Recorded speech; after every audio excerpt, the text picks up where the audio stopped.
আবাসিক হলে ছাত্র রাজনীতি নিষিদ্ধ থাকবে বলে জানিয়েছেন ঢাকা বিশ্ববিদ্যালয়ের উপাচার্য অধ্যাপক ডক্টর নিয়াজ আহমেদ খান। শুক্রবার দিবাগত রাত 2টার দিকে উপাচার্যের বাসভবনের সামনে আন্দোলনরত শিক্ষার্থীদের এমনটা জানান তিনি।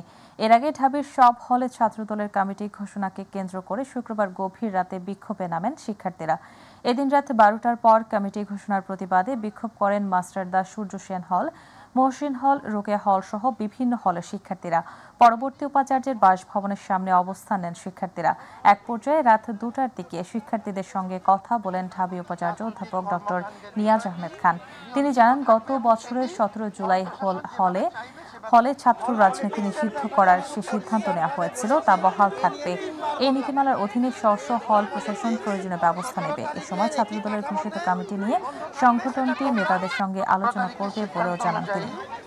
রাজনৈতিক কর্মকাণ্ডের বিষয়টি নিয়ন্ত্রিত থাকবে এবং সেটি হল প্রশাসন যেভাবে চাইবে সেভাবে হবে। হল পলিটিক্সের ব্যাপারে আমি খুব পরিষ্কারভাবে বলেছি, এ নিয়ে 3 বার বললাম যে হল পলিটিক্স 17 তারিখের একই কাঠামোতে বন্ধ থাকবে, সেটা তোমরা এটা এগ্রি।